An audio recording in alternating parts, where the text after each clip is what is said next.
kulamo aan kala joogsi lahayn ayaa xalay waxa uu Villa Soomaaliya ku dhex maray madaxweyne Xasan Sheekh Maxamuud iyo sidoo kale siyaasiyiin dhowr ah oo ka mid ah mucaaradka Koonfur Galbeed waxaana aragti ahaan kulankan lagu midaysan yahay in xilka uu baneeyo madaxweynaha muddada xilhayntiisu dhamaatay ee Cabdicasiis Laftagareen ila ku sugan Villa Soomaaliya ayaa ii sheegay in madaxweyne Xasan uu ugu horeen u muujiyay mucaaradka sida uu ugu xun yahay dagaalkii shalay ka dhacay magaalada Baydhabo sidoo kalena uu diyaar u yahay inuu kala shaqeeyo xubnaha sidii doorasho ay uga dhici lahayd magaaladaasi. Villa Soomaaliya ayaa sidoo kale la wadaagtay mucaaradka mowqifka kama dambaysta ah ee ku saabsan Koonfur Galbeed waxaana madaxweynuhu uu xaqiijiyay in marnaba aan laga aqbali doonin muddo kororsi Laftagareen. Gudoomiyaha Golaha Shacabka Aadan Maxamed Nuur Aadan Madoobe iyo madaxweyne Xasan Sheekh Maxamuud ayaa iyaguna si gaar ah xalayta isku arkay waxayna uga shireen arrinta Koonfur Galbeed waxaana labada mas'uul ay hoosta ka xariiqeen in halis weyn ay ka imaan karto si joogista Laftagareen isla markaana la qaado wado walba oo meesha looga saarayo. Villa Soomaaliya ayaa adeegsanaysa laba hab midda ugu fudud si meesha looga saaro Laftagareen muddo toddobaad gudihiisa ah maadaama sida muuqata aanu la jaan qaadi karin maamulka madaxweyne Xasan Sheekh. waxay Villa Soomaaliya diyaarinaysaa in Laftagareen la siiyo xoogaa lacag ah si uu iskiis xilka u baneeyo. Wadadan waa midii uu ku baxay madaxweynihii isaga ka horeeyay Shariif Xasan Sheekh Aadan oo lacag 3 milyan ah ay siisay kooxda Nabad iyo Nolol. Shariif oo ogaa in daadkaasi uu qaadi doono kor iyo hoosba haddii uu madax adeego iyo haddii kaleba ayaan isgafin lacagta isla markaana maalin cad ayuu Baydhabo diyaarad ka raacay.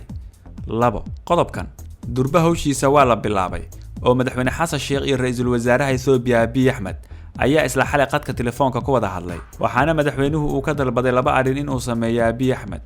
Arrinta koobaad ayaa ah in ciidamada Itoobiya ku sugan magaalada Baydhabo aanay marnaba isku dayin inay garab siiyaan Laftagareen oo waxa ka socda ay kor un kala socdaan. Qodobka labaad ayaa ah in haddii loo baahdo in awood meesha looga saaro Laftagareen loo adeegsado ciidamada Itoobiya iyadoo aanay dagaal kale ka dhicin magaalada. Wadadan waa midii loo maray Shariif Xasan oo ciidankii Itoobiya ugu tageen madaxtooyada una sheegay in meesha uu baneeyo qaatana lacagta ay u ogoleed dawladii Farmaajo. Inkastoo Laftagareen uu ogsoon yahay in marnaba aanu ka badbaadi doonin seefta laba afleed ah ee Villa Soomaaliya ayaa la sugayaa in uu qaato go'aano ka duwan kuwii uu xalay kaga dhawaaqay Baydhabo laakiin weli waxa uu isku halaynayaa awoodda ciidamada uu haysto iyo kuwa Itoobiya oo aan weli dhankiisa u soo dhaqaaqin.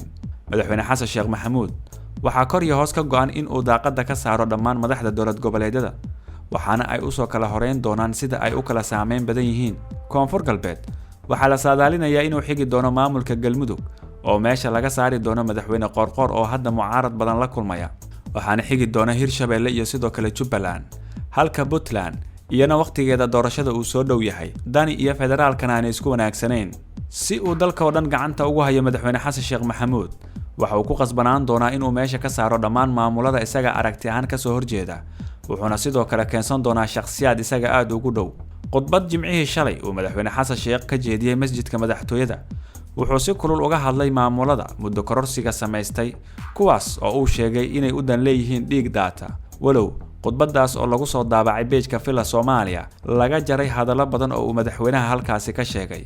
Sababta muuqaalkan looga jaray ereyada kulul ee madaxweyne Xasan kaga hor imaanaya dhammaan maamulada muddada kororsaday waxa ay tahay in laga baqay dalka inuu galo dagaal siyaasadeed culus maadaama hadda dalka laga wado xoreynta argagixisada. Labada sano ee ugu horeysa dowladda madaxweyne Xasan Sheekh waxa uu qorshe ah in guud ahaan dalka laga saaro argagixisada Al-Shabaab sidoo kalena laga wada adkaado madaxda dowlad goboleedyada ee hadda talada haya. Daawade ma kula tahay in uu guuleysan doono damaca Villa Soomaaliya?